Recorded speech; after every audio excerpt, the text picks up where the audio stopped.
Hello viewers, আজকের ভিডিওটিতে আমি যে গুরুত্বপূর্ণ বিষয়টি নিয়ে আলোচনা করব তা হচ্ছে গত 22শে জুন 2020 ইংরেজি তারিখ ইউএস প্রেসিডেন্ট ডোনাল্ড ট্রাম্প নতুন আরেকটি প্রোক্লামেশন অর্থাৎ এক্সিকিউটিভ অর্ডার প্রদানের মাধ্যমে 31শে ডিসেম্বর 2020 ইংরেজি তারিখ পর্যন্ত ইউএস নন ইমিগ্রেন্ট ভিসা সাসপেনশনের যে ঘোষণা প্রদান করেছেন, যার কার্যকারিতা আজ 24শে জুন 2020 ইংরেজি তারিখ থেকে শুরু হয়ে গেছে। গুরুত্বপূর্ণ সব তথ্য পেতে ধৈর্য সহকারে পুরো ভিডিওটি শুরু থেকে শেষ পর্যন্ত দেখুন। আমার এই ভিডিওর গুরুত্বপূর্ণ সব তথ্য ইউএস সিটিজেন বা গ্রিন কার্ড হোল্ডার পিটিশনার ও তাদের পারিবারিক সদস্য এবং ইউএস ভিসা আবেদনকারী সহ সকলেই যাতে অতি দ্রুত জানতে পারেন, তার জন্য আমার এই ভিডিওটি বেশি বেশি করে শেয়ার করুন।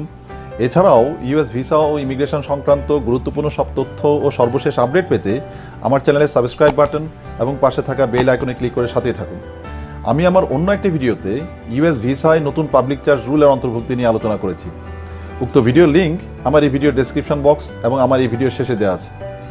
চলুন দেরি না করে মূল আলোচনায় চলে যায়।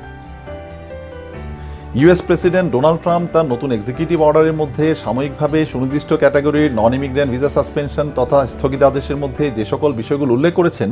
সে বিষয়ে আমি এখানে তুলে ধরছি। ইউএস প্রেসিডেন্টের নন ইমিগ্রেন্ট ভিসা সাসপেনশনের এক্সিকিউটিভ অর্ডারে উল্লেখ আছে ইউএস সিটিজেনের স্বামী বা স্ত্রী ও তাদের 21 বছরের কম বয়সী অবিবাহিত সন্তান যে কোনো সময় ইউএসএতে ইমিগ্রেন্ট ভিসা নিয়ে যেতে পারবেন। এক্ষেত্রে ইউএস প্রেসিডেন্টের এক্সিকিউটিভ অর্ডার তাদের জন্য প্রযোজ্য হবে না। আপনি যদি ইউএস গ্রিন কার্ড হোল্ডার হয়ে থাকেন, সেক্ষেত্রে আপনি ইউএস ইমিগ্রেশন আইন অনুসারে বাংলাদেশে প্রবেশের পরবর্তী 6 মাস থেকে সর্বোচ্চ 1 বছরের মধ্যে ইউএসএতে প্রবেশ করতে পারবেন। 24শে জুন 2020 ইংরেজি তারিখের আগে ইউএস এম্বাসি ঢাকা থেকে যদি আপনার নন ইমিগ্রেন্ট ভিসা ইস্যু হয়ে থাকে এবং উক্ত ভিসার মেয়াদ যদি শেষ না হয়ে থাকে, বা আপনি গ্রিন কার্ড হোল্ডারের বোর্ডিং ফয়েল, ট্রান্সপোর্টেশন লেটার বা ট্রাভেল ডকুমেন্ট যদি ইস্যু হয়ে থাকে এবং মেয়াদ যদি শেষ না হয়ে থাকে, বা আপনার যদি রিএন্ট্রি পারমিট থাকে এবং মেয়াদ যদি শেষ না হয়ে থাকে, সেক্ষেত্রে আপনি valid visa, boarding foil, transportation letter যেটি আপনার জন্য প্রযোজ্য তা নিয়ে ইউএসএতে প্রবেশ করতে পারবেন। এক্ষেত্রে ট্রাম্পের এক্সিকিউটিভ অর্ডার কোনো প্রভাব ফেলবে না। ইউএসের ফুড সাপ্লাই চেনে টেম্পোরারি সার্ভিস প্রদানের জন্য আপনার যাওয়া যদি জরুরি হয়ে থাকে, সেক্ষেত্রে আপনি যেতে পারবেন। এক্ষেত্রে ট্রাম্পের এক্সিকিউটিভ অর্ডার আপনার জন্য প্রযোজ্য হবে না। আপনি EB-1 এক্সট্রাঅর্ডিনারি এবিলিটি ও EB-2 national interest weber immigration apply করতে পারবেন। এক্ষেত্রে ট্রাম্পের এক্সিকিউটিভ অর্ডার আপনার জন্য প্রযোজ্য হবে না। ইউএস প্রেসিডেন্ট তার নতুন এক্সিকিউটিভ অর্ডারের আন্ডারে 24শে জুন 2020 ইংরেজি তারিখ থেকে আগামী 31শে ডিসেম্বর 2020 ইংরেজি তারিখ পর্যন্ত H-1B, H-2B, J-1, L-1 visa suspend অর্থাৎ বন্ধ ঘোষণা করেছেন। এই নিষেধাজ্ঞার মেয়াদকালীন সময়ে কেউ H-1B, H-2B, J-1, L-1 ভিসার জন্য অ্যাপ্লাই করতে পারবেন না। ইউএস প্রেসিডেন্টের এক্সিকিউটিভ অর্ডার কার্যকর হওয়ার আগে অর্থাৎ 24শে জুন 2020 ইংরেজি তারিখের আগে আপনার H-1B, H-2B, J-1, L-1 visa issue হয়ে থাকলে এবং উক্ত ভিসার মেয়াদ শেষ না হয়ে থাকলে, সেক্ষেত্রে আপনি ইউএসএতে প্রবেশ করতে পারবেন। ইউএস প্রেসিডেন্টের নতুন এক্সিকিউটিভ অর্ডার পর্যালোচনা করলে দেখা যায় secretary of labour, secretary of homeland সিকিউরিটির সাথে পরামর্শক্রমে অতি দ্রুত বাস্তবসম্মত এবং সংশ্লিষ্ট আইনের সাথে সামঞ্জস্য রেখে রেগুলেশনস জারি করার ব্যাপারে বিবেচনা করবেন বা অন্য কোনো যথাযথ ব্যবস্থা গ্রহণ করবেন, যাতে করে যে সকল বিদেশি H-1B নন ইমিগ্রেন্ট ভিসা বা EB-2 বা EB-3 ইমিগ্রেন্ট ভিসা নিয়ে ইউএসএতে প্রবেশ করেছেন বা যাদেরকে অন্য কোনোভাবে সুবিধা প্রদান করা হয়েছে, বা যারা H-1B নন ইমিগ্রেন্ট ভিসা বা EB-2 বা EB-3 ইমিগ্রেন্ট ভিসা ইউএসএতে প্রবেশের আগ্রহ প্রকাশ করছেন, তারা যাতে ইউএসের ইমিগ্রেশন আইন লঙ্ঘন করে ইউএসের ওয়ার্কারদের অসুবিধার কারণ না হয়ে দাঁড়ায়। ইউএস প্রেসিডেন্টের এই এক্সিকিউটিভ অর্ডার পর্যালোচনা করলে আরও দেখা যায় প্রযোজ্য আইনের সাথে সামঞ্জস্য রেখে secretary of homeland security, secretary of স্টেটের সাথে সমন্বয় করে এমন ব্যবস্থা নেবেন যাতে কোনো বিদেশি ততক্ষণ পর্যন্ত ভিসার জন্য আবেদন করতে পারবেন না বা যুক্তরাষ্ট্রে প্রবেশ বা প্রবেশের জন্য বা অন্য কোনো সুবিধা পাওয়ার জন্য যোগ্য হবেন না, যতক্ষণ পর্যন্ত তিনি শুধুমাত্র তার বায়োগ্রাফি ও বায়োমেট্রিক তথ্য প্রদান ও নিবন্ধনের মধ্যেই শুধু সীমাবদ্ধ নয়, তার ছবি, স্বাক্ষর এবং ফিঙ্গারপ্রিন্ট অর্থাৎ আঙ্গুলের ছাপ প্রদান করা সহ প্রয়োজনীয় নির্দেশনা অনুসরণ না করেন। অর্থাৎ আপনি ভিসার জন্য আবেদন করতে পারবেন না বা যুক্তরাষ্ট্রে প্রবেশ বা প্রবেশের জন্য বা অন্য কোনো সুবিধা পাওয়ার জন্য যোগ্য হবেন না, যতক্ষণ পর্যন্ত আপনি ইতিপূর্বে উল্লেখিত প্রয়োজনীয় রিকোয়ারমেন্টসগুলো পূরণ করেন। ইউএস প্রেসিডেন্টের এক্সিকিউটিভ অর্ডারে উল্লেখিত H-1B, H-2B, J-1, L-1 ভিসার নিষেধাজ্ঞা শুধুমাত্র ইউএসের বাইরে বসবাসকারীদের জন্য প্রযোজ্য। ইউএস প্রেসিডেন্টের নন ইমিগ্রেন্ট ভিসা সাসপেনশনের ঘোষণা তথা এক্সিকিউটিভ অর্ডার পর্যালোচনা বিশ্লেষণ করলে আরও দেখা যায় ইউএস সিটিজেন তার স্বামী বা স্ত্রী, সন্তান, পিতামাতা, ভাই বোন অথবা ইউএস গ্রিন কার্ড হোল্ডার তার স্বামী বা স্ত্রী 21 বছরের কম বা অধিক বয়সী অবিবাহিত সন্তানের জন্য ইউএসের সংশ্লিষ্ট ইমিগ্রেশন ডিপার্টমেন্ট অর্থাৎ ইউএসসিআইএসে ইমিগ্র্যান্ট ভিসা পিটিশন ফাইল করতে বা ন্যাশনাল ভিসা সেন্টার থেকে ওয়েলকাম লেটার অর্থাৎ immigrant visa case creation notice আসার পর ইমিগ্র্যান্ট ভিসার কেস ফাইল প্রসেস করতে কোনো বাধা নেই।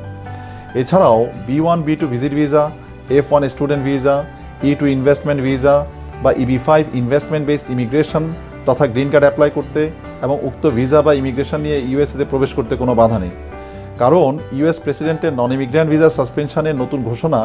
তথা এক্সিকিউটিভ অর্ডারে ফ্যামিলি ইমিগ্র্যান্ট ভিসার নিষেধাজ্ঞার বিষয়ে কোনো কিছু উল্লেখ নেই। এছাড়াও আপনি US B1 B2 visit visa,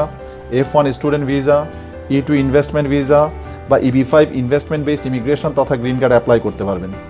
এক্ষেত্রে ইউএস প্রেসিডেন্টের এক্সিকিউটিভ অর্ডার কোনো প্রভাব ফেলবে না। যেহেতু ইউএস প্রেসিডেন্ট ডোনাল্ড ট্রাম্প তার গত 22 জুন 2020 ইংরেজি তারিখের এক্সিকিউটিভ অর্ডারে স্পষ্টভাবে উল্লেখ করেছেন তিনি প্রয়োজন হলে তার এক্সিকিউটিভ অর্ডার কন্টিনিউ করবেন, অর্থাৎ প্রয়োজন হলে ভিসা সাসপেনশনের সময় বর্ধিত করবেন এবং তার এক্সিকিউটিভ অর্ডারে কোনো পরিবর্তন করার প্রয়োজন হলে এই নিষেধাজ্ঞা কার্যকর হওয়ার তারিখ থেকে পরবর্তী 30 দিনের মধ্যে এবং তৎপরবর্তী প্রতি 60 দিন অন্তর অন্তর secretary of labour, secretary of homeland security ও সেক্রেটারি অফ স্টেটের সুপারিশক্রমে তিনি তা করবেন। ইউএস প্রেসিডেন্টের এক্সিকিউটিভ অর্ডার অ্যানালাইসিস করলে এটি বোঝা যায় যে ইউএস প্রেসিডেন্ট চাইলে নতুন এক্সিকিউটিভ অর্ডারের মাধ্যমে family immigrant visa petition filing ও ন্যাশনাল ভিসা সেন্টারে ইমিগ্র্যান্ট ভিসা মামলার ফাইল প্রসেস সাময়িকভাবে স্থগিত করে দিতে পারেন। তাই আমি বলবো, আপনি যদি বাংলাদেশে বসবাসকারী ইউএস সিটিজেনের পিতামাতা 21 বছরের অধিক বয়সী বিবাহিত বা অবিবাহিত সন্তান ভাই বোন হয়ে থাকেন অথবা ইউএস গ্রিন কার্ড হোল্ডারের স্বামী বা স্ত্রী এবং 21 বছরের কম বা অধিক বয়সী অবিবাহিত সন্তান হয়ে থাকেন এবং এখনও পর্যন্ত আপনার ইউএস সিটিজেন বা গ্রিন কার্ড হোল্ডার পিটিশনার হিসেবে আপনার বা আপনাদের জন্য যদি family immigrant visa petition file না করে থাকেন, সেক্ষেত্রে দেরি না করে ইউএস ইমিগ্রেশন ডিপার্টমেন্ট অর্থাৎ ইউএসসিআইএসএ family immigrant visa petition filing অথবা ন্যাশনাল ভিসা সেন্টার থেকে আপনার ওয়েলকাম লেটার অর্থাৎ immigrant visa case creation notice আসার পরবর্তীতে আপনার ইমিগ্র্যান্ট ভিসা মামলা পরিচালনা ও প্রসেস এবং লিগ্যাল সাপোর্টের জন্য অনতিবিলম্বে দক্ষ ও অভিজ্ঞ ইউএস ভিসা ও ইমিগ্রেশন স্পেশালিস্ট লয়ারের পরামর্শ নিতে পারেন। ইউএস ফ্যামিলি ইমিগ্র্যান্ট ভিসা পিটিশনের সাথে কেস ফ্যাক্টসের উপর ভিত্তি করে কোন কোন সাপোর্টিং ডকুমেন্ট বা এভিডেন্স সাবমিট করতে হবে অথবা ন্যাশনাল ভিসা সেন্টার থেকে ওয়েলকাম লেটার অর্থাৎ immigrant visa case creation notice আসার পর আপনার ইমিগ্র্যান্ট ভিসার কেস ফাইল প্রসেসিংয়ের জন্য কোন কোন সাপোর্টিং ডকুমেন্টস কীভাবে প্রস্তুত করতে হবে ও সাবমিট করতে হবে এবং কোনো রকম ঝামেলা ছাড়াই এক চান্সে অর্থাৎ প্রথম ধাপেই ইউএসসিআইএসে আপনার ফ্যামিলি ইমিগ্র্যান্ট ভিসা পিটিশন কীভাবে অনুমোদন হবে বা ন্যাশনাল ভিসা সেন্টারে আপনার ইমিগ্র্যান্ট ভিসার কেস ফাইল প্রসেসিংয়ের পরবর্তীতে কীভাবে অনুমোদন হবে সে ব্যাপারে আপনাকে আইনগত বিষয়গুলো ভালোভাবে জেনে ও বুঝে প্রয়োজনীয় প্রস্তুতি নিতে হবে। আপনি যদি ইউএস ইমিগ্রেশন ডিপার্টমেন্ট অর্থাৎ ইউএসসিআইএসএ family immigrant visa petition file ও প্রসেস করতে চান বা ন্যাশনাল ভিসা সেন্টার থেকে ওয়েলকাম লেটার অর্থাৎ immigrant visa case creation notice আসার পর ন্যাশনাল ভিসা সেন্টারে আপনার ইমিগ্র্যান্ট ভিসার কেস ফাইল প্রসেস করতে চান অথবা আপনার ইমিগ্র্যান্ট ভিসার প্রায়োরিটি ডেট কারেন্ট হওয়ার পরও যদি আপনি ন্যাশনাল ভিসা সেন্টার থেকে এখনও পর্যন্ত ওয়েলকাম লেটার অর্থাৎ immigrant visa case creation notice না পেয়ে থাকেন অথবা আপনি যদি ইউএসসিআইএস থেকে রিকোয়েস্ট ফর এভিডেন্স নোটিশ পাওয়ার পর কী করবেন তা বুঝতে পারছেন না বা আপনার ইউএস ভিসা যদি রিফিউজ হয়ে থাকে, তাহলে আপনি এই বিষয়ে দক্ষ ও অভিজ্ঞ ইউএস ভিসা ও ইমিগ্রেশন স্পেশালিস্ট লয়ারের পরামর্শ নিতে পারেন। Thank you for watching this video.